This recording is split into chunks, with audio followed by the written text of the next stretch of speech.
जैसा कि last episode में हमने देखा कि टैंग शैंग अपनी टैंग सेक्ट बनाने के लिए निंग डोंग डोंग के फादर से बात कर रहा था और उसका फादर टैंग शैंग को रिसोर्सेज प्रोवाइड करने के लिए एग्री हो गए थे। अब टैंग शैंग सेक्ट के लिए मेंबर्स ढूंढने जाता है और वो ताई लॉन्ग के घर जाता है।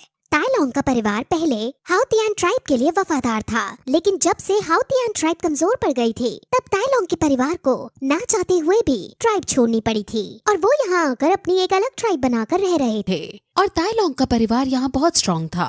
अब टैंग शैंग जब ताई लॉन्ग के ग्रैंडफादर जिसका नाम ताई तैन है उनके पास जाता है तो ताई तैन टैंग शैंग को रिस्पेक्ट से यंग मास्टर बुलाते हैं और टैंग शैंग उनको सीनियर बुलाता है।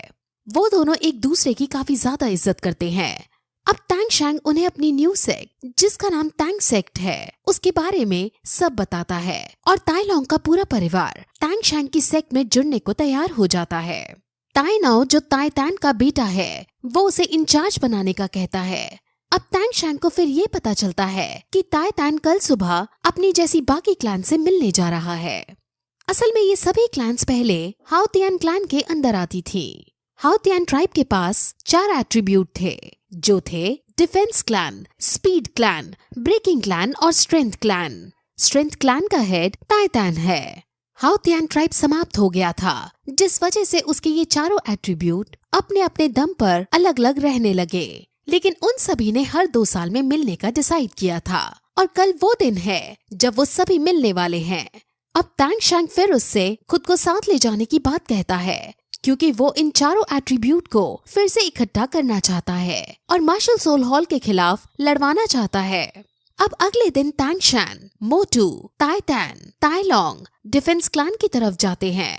रास्ते में टैंग शैंग और ताई तैन बहुत सी बातें करते हैं जिसमें टैंग शैंग ताई तैन को हिडन वेपन्स के बारे में बताता है और ताई तैन हिडन वेपन्स को देखकर बहुत शॉक होता है।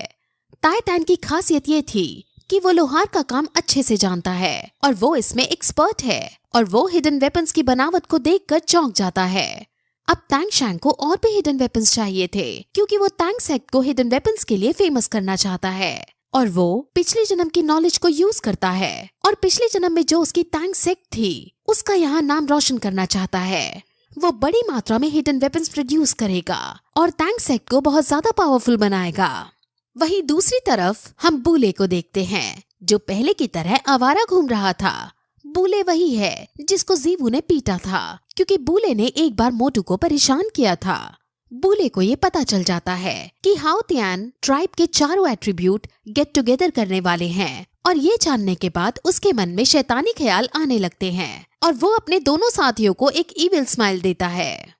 वहीं दूसरी तरफ हम टैंग शैंग को देखते हैं जो ताई तैन को बहुत ज्यादा खतरनाक हिडन वेपन्स का ब्लूप्रिंट देता है और कहता है कि हम इसकी मैन्युफैक्चरिंग स्टार्ट करेंगे। इतना खतरनाक हिडन वेपन टैंग शैंग ने खुद नहीं बनाया था क्योंकि उसके पास पहले इतने रिसोर्सेज नहीं थे, लेकिन अब ताई तैन की मदद से वो इतने घातक हथियार बनाने में कामयाब हो पाएगा। वहीं अब चलते चलते वो लोग डिफेंस क्लैन में पहुंच जाते हैं और वहां वो अंदर जा ही रहे होते हैं कि तभी बूले और उसकी गैंग उनको रोक लेती है और तभी बूले को समझ आ जाता है कि ये तो वही लोग हैं जिन्होंने कुछ साल पहले बूले को पीटा था। वो अब उनसे पिछले सालों का बदला लेना चाहता है और उनसे लड़ना चाहता है।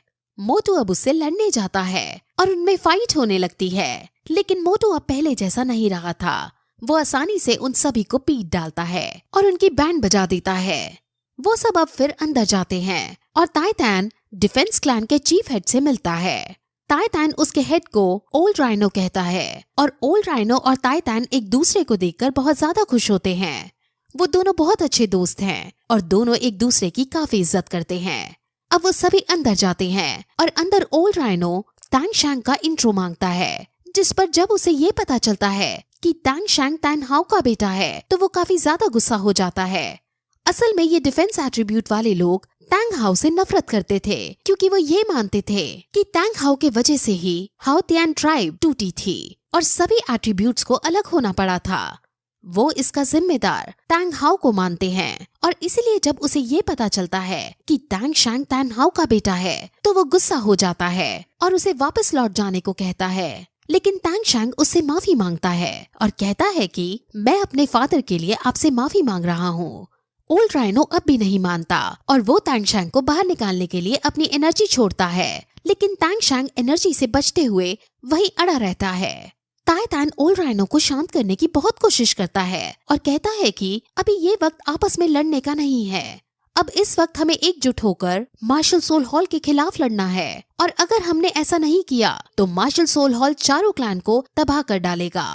वो और भी बातें करते हैं कि हम भी तांग हाओ से नफरत करते हैं क्योंकि उसकी वजह से हम चारों भाई अलग हो गए, लेकिन अभी इस वक्त ग्रह युद्ध करने से अच्छा है कि हम सब एक साथ हो जाएं। और दूसरी बात ये कि इसमें तांगशैंग की कोई गलती नहीं है, और तांगशैंग जो अपनी सेक्ट बना रहा है उस सेक्ट का रिलेशन हाओथियान ट्राइब से बिल्कुल नहीं है, जिस वजह से हमें तांगशैंग के साथ ऐसा बिहेव नहीं करना चाहिए। ओल्ड राइनो के मन में तांग हाओ के लिए नफरत ही नफरत भरी थी, जिस वजह से वो उसकी बात नहीं सुनता। लेकिन अब भी तांगशैंग उसकी एनर्जी को सहते हुए उसके पास आने लगता है, और अब ओल्ड राइनो समझ जाता है कि ये अपने पापा की तरह बहुत स्ट्रॉन्ग योद्धा है। ओल्ड राइनो उसे कहता है कि अगर तुम सच में यहाँ रुकना चाहते हो तो तुम्हें मुझे हराना होगा। मैं सिर्फ अपनी हाफ पावर का यूज करूंगा और तुम्हें मुझसे बचना होगा। तांगशैंग उसकी चुनौती को एक्सेप्ट कर लेता है और वो सब फिर बाहर आते हैं, और मोटू अपनी आग का यूज करते हुए एक सर्कल बनाता है। अब रूल ये रखा जाता है कि तांगशैंग को ओल्ड राइनो को इस सर्कल से बाहर निकालना है और उनको अपनी मार्शल सोल का यूज नहीं करना है। उन्हें सिर्फ मार्शल आर्ट्स का यूज करते हुए एक दूसरे से लड़ना है, और जो भी सर्कल से बाहर निकल गया वो हार जाएगा और उसे जीतने वाले की सारी बात माननी पड़ेगी। अब उन दोनों में फाइट शुरू होती है और ताइतान एक अगरबत्ती जला देता है क्योंकि उनको इस अगरबत्ती के खत्म होने तक लड़ना था। अब ओल्ड राइनो अपनी एनर्जी दिखाता है और पूरा महल उसकी एनर्जी से कांप उठता है। ओल्ड राइनो बहुत ज्यादा ताकतवर था और उसकी स्पेशल पावर डिफेंस पावर थी। वो बड़े से बड़े अटैक को झेल सकता था, और इसीलिए तांगशैंग के दोस्त उसके लिए चिंता कर रहे थे क्योंकि तांगशैंग ने खुद ऐसी चुनौती दी है जिसमें ओल्ड राइनो सबसे स्ट्रॉन्ग है। अब लड़ाई के अंदर ओल्ड राइनो तांगशैंग को पहले अटैक करने का मौका देता है और तांगशैंग उस पर अटैक करता है, लेकिन तांगशैंग के अटैक को वो आराम से झेल जाता है। जिसके बाद अब तांगशैंग गॉड किलर डोमेन का यूज करते हुए उस पर अटैक करता है, और इस अटैक से ओल्ड राइनो पीछे जाकर हटता है और वो सर्कल से बाहर जाने से बाल बाल बचता है। ओल्ड राइनो समझ जाता है कि उन्हें इस मैच को हल्के में नहीं लेना चाहिए, और वो भी फुल स्ट्रेंथ में आ जाते हैं और उस पर अटैक करते हैं, और उनका एक पंच तांगशैंग को लग जाता है। ये देखकर मोटू बहुत ज्यादा डर जाता है और आसपास बहुत बड़ी एनर्जी वेव निकलती है, और फिर यही ये एपिसोड खत्म हो जाता है।